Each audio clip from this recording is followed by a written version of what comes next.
Hi hello ನಮಸ್ಕಾರ friends, welcome to my YouTube channel. ಇವತ್ತಿನ special ನನ್ನ ತಮ್ಮೇಲೆ ನೋಡಿದ್ರೆ ಗೊತ್ತಾಗಿರುತ್ತೆ ಏನು ಸ್ಪೆಷಲ್ ಅಂತ. ಹೌದು, ಸ್ವಲ್ಪ ಡಿಫ್ರೆಂಟ್ ಆಗಿರುವಂತಹ ಕ್ಯಾರೆಟ್ ಬೀನ್ಸ್ ಪಲ್ಯ, ಡ್ರೈ ಪಲ್ಯ ಹೇಗೆ ಮಾಡೋದಂತ ನೋಡೋಣ. ಒಂದು ಪಾತ್ರೆಗೆ ನೀರು ಇಟ್ಕೊಂಡಿದ್ದೀನಿ. ಇವಾಗ ಸಣ್ಣದಾಗಿ ಹೆಚ್ಚಿರುವಂಥ ಬೀನ್ಸು, ಸಣ್ಣದಾಗಿ ಹೆಚ್ಚಿರುವಂಥ ಕ್ಯಾರೆಟು,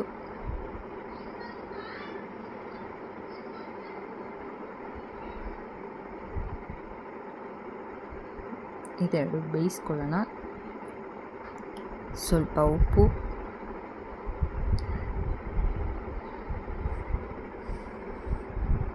ಇದಕ್ಕೆ ಸ್ವಲ್ಪ ಸಕ್ಕರೆ ಹಾಕ್ತಿದ್ದೀನಿ. ಬೀನ್ಸ್ ಕಲರ್ ಚೇಂಜ್ ಆಗಬಾರ್ದು ಅಂತ ಸಕ್ಕರೆ ಹಾಕೋತಿದ್ದೀನಿ. ನೀವು ಒಂದ್ಸರಿ ಟ್ರಿಕ್ನ ಟ್ರೈ ಮಾಡಿ ನೋಡಿ. ಅದು ಬೇಯೋ ಅಷ್ಟೊತ್ತಿಗೆ ಒಂದು ಮಸಾಲೆ ರೆಡಿ ಮಾಡ್ಕೋಣ. ಒಂದು ಪ್ಯಾನಿಗೆ ಕಡಲೆಕಾಯಿ ಬೀಜ,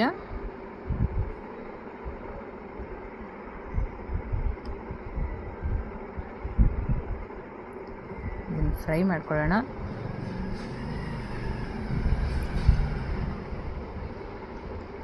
ಬಿಸಿ ಬಿಸಿ ಅನ್ನ ಸಾಂಬಾರು ಇದ್ದರೆ ಸೈಡಿಗೆ ಸಖತ್ತಾಗಿರುತ್ತೆ ಪಲ್ಯ ಕಾಂಬಿನೇಷನು.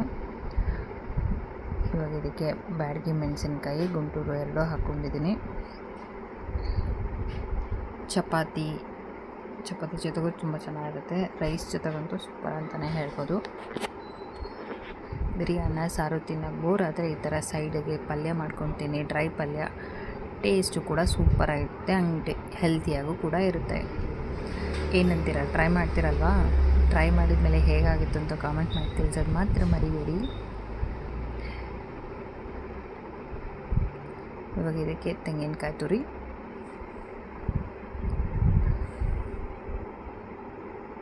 ಇದು ಕೂಡ ಫ್ರೈ ಮಾಡ್ಕೊತೀನಿ.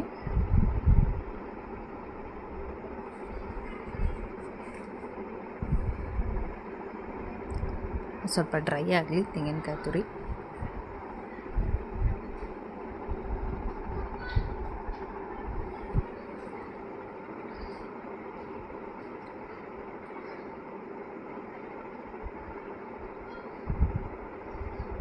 ಇದನ್ನು ಇವಾಗ ಮಿಕ್ಸಿಗೆ ಹಾಕ್ಕೊಳ್ಳೋಣ ತರಿಯಾಗಿ. ಇಲ್ಲ ನೀವು ಕಲ್ಲಲ್ಲಿ ಕುಟ್ಟೋದಿದ್ರೆ ಕುಟ್ಕೊಳ್ಳಿ, ಇಲ್ಲ ಅರ್ಧಂಬರ್ಧ ಹಾಕ್ಕೊಳ್ಳೋಣ. ಈಗ ಅದೇ ಪ್ಯಾನಿಗೆ ಎಣ್ಣೆ, ಸಾಸಿವೆ, ಜೀರಿಗೆ,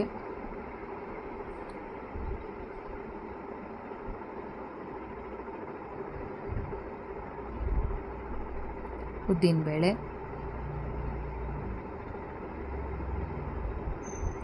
ಇದಿಷ್ಟು ಫ್ರೈ ಮಾಡ್ಕೊಳ್ಳೋಣ.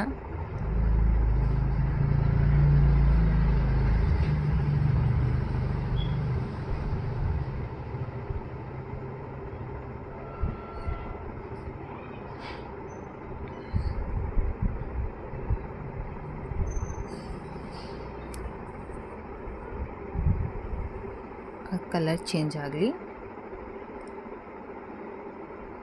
ಇವಾಗ ಸಣ್ಣದಾಗಿ ಹೆಚ್ಚಿರುವಂತಹ ಈರುಳ್ಳಿ, ಇದು ಕೂಡ ಒಂದು ಸರಿ ಮಿಕ್ಸ್ ಮಾಡ್ಕೊಂಬಿಡೋಣ.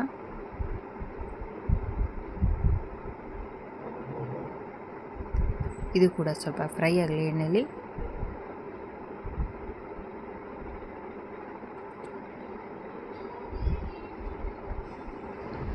ಫ್ರೈ ಆಗಿದೆ. ಇವಾಗ ಬೇಯಿಸಿ ಇಟ್ಕೊಂಡಿರುವಂತಹ ಬೀನ್ಸು, ಕ್ಯಾರೆಟ್ ಆ್ಯಡ್ ಮಾಡ್ಕೊತಿದ್ದೀನಿ. ಈಗ ಇದಕ್ಕೆ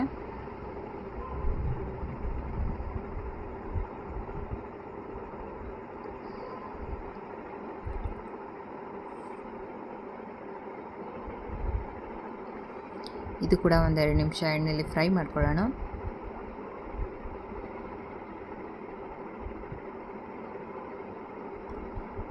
ಹುರಿದು ಪೌಡ್ರ್ ಮಾಡಿ ಇಟ್ಕೊಂಡಿರುವಂತಹ ಮಸಾಲೆ ಹಾಕೊಳ್ಳೋಣ. ಜಸ್ಟ್ ಸಿಂಪಲ್ ಆಗಿದೆ, ಟೇಸ್ಟು ಕೂಡ ಸೂಪರಾಗಿರುತ್ತೆ. ಈ ಥರ ಒಂಥರ ಮಸಾಲೆ ಹಾಕಿ ಮಾಡಿ ನೋಡಿ. ಪಲ್ಯ ಸೂಪರ್, ಡ್ರೈ ಪಲ್ಯ.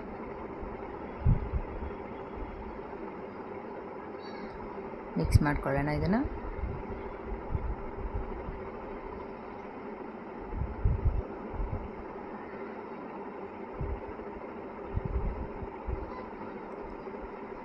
ಬಿಸಿ ಬಿಸಿ ಅನ್ನ ಜೊತೆಗೆ ಸೂಪರ್ ಕಾಂಬಿನೇಷನ್ ಕ್ಯಾರೆಟ್ ಬೀನ್ಸ್ ಪಲ್ಯ ರೆಡಿಯಾಗಿದೆ. ಫ್ರೆಂಡ್ಸ್, ಈ ವಿಡಿಯೋ ಇಷ್ಟ ಆಗಿದ್ದಲ್ಲಿ ಲೈಕ್ ಮಾಡಿ, ಕಮೆಂಟ್ ಮಾಡಿ, ನಿಮ್ಮ ಫ್ರೆಂಡ್ಸ್ ಆ್ಯಂಡ್ ಫ್ಯಾಮಿಲಿಗೆ ಶೇರ್ ಮಾಡಿ. ವಿಡಿಯೋ ಕೊನೆ ತನಕ ನೋಡಿ.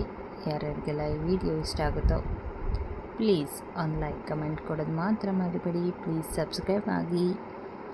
Thank you for watching the video.